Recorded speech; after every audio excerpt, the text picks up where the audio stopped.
आदरणीय अध्यक्ष महोदय, मंचावर उपस्थित मान्यवर आणि माझे मित्रमैत्रिणींनो, आज आपण येथे केवळ एक जयंती साजरी करण्यासाठी जमलो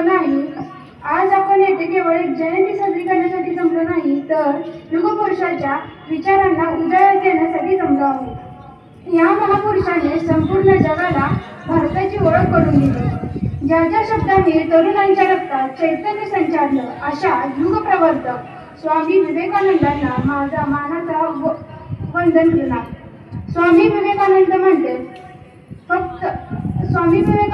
म्हणजे फक्त भगवी वस्त्र नाही, फक्त ग्रंथ नाही, तर तरुणाईच्या नसानसात धावणारा आत्मविश्वासाचा रक्त आहे. स्वामी विवेकानंदांचा जन्म 12 जानेवारी 1863 रोजी कोलकाता येथे झाला. त्यांचं मूळ नाव होतं नरेंद्रनाथ दत्त.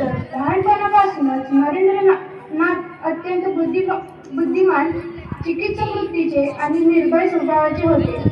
ते कोणतीही गोष्ट अंधपणे स्वीकारत नसत, तर का आणि कसं असे प्रश्न विचारत. त्यांच्या वडिलांचं नाव होतं विश्वनाथ दत्त.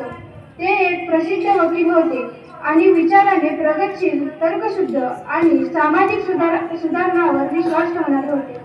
त्यांच्या आईचं नाव भुवनेश्वरी देवी होते.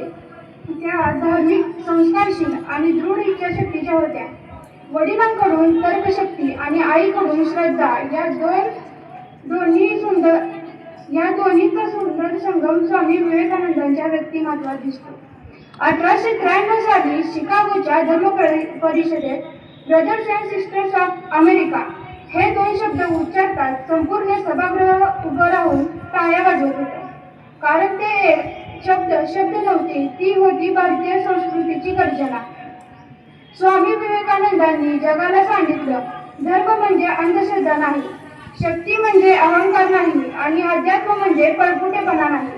त्यांचा स्पष्ट संदेश होता, उठा, जागे व्हा आणि देह गाठेपर्यंत थांबू नका. आजचा तरुण गोंधळलेला आहे, कधी अपयशाने फसतो, कधी भीतीने थांबतो. पण विवेकानंद म्हणतात, अपयश ही शेवटची पायरी नसून यशाकडे जाणारी पहिली पायरी आहे. ते सांगतात, स्वतःवर विश्वास ठेवा, कारण ज्याला स्वतःवर विश्वास नाही तो जग बदलू शकत नाही. स्वामी विवेकानंदांना बलवान भारत हवा होता, शरीराने, मनाने आणि विचाराने बलवान. ते म्हणत, अशक्तपणा हे पाप आहे. आजही त्यांच्या विचारांची आपल्याला तितकीच गरज आहे, कारण ज्ञान असूनही आत्मविश्वास नाही, संधी असूनही धाडस नाही आणि क्षमता असूनही दिशा नाही. हेच आजचं मोठं संकट आहे. स्वामी विवेकानंद आपल्याला मुख्य हेच 2 प्रश्न विचारतात. पहिला म्हणजे, तू स्वतःला ओळखतोस का? आणि दुसरा म्हणजे, तुझ्यात असलेली शक्ती तुला माहीत आहे का? कारण प्रत्येक माणसात ईश्वरासारखी शक्ती दडलेली असते, फक्त तिला जागं करायचं असतं. आज स्वामी विवेकानंद जयंतीच्या निमित्ताने आपण संकल्प करूयात, आळसाला दूर ठेवूयात, भीतीला नकार देऊ आणि स्वप्नांना दिशा देऊ. कारण जो तरुण जागा होतो तो फक्त स्वतःच नाही, तर देशाचं भवितव्य घडवतो. शेवटी मी स्वामी विवेकानंदांचे शब्द सांगून माझे भाषण संपवते. स्वतःवर विश्वास ठेवा, जग तुमच्यावर विश्वास ठेवेल. जय हिंद, धन्यवाद.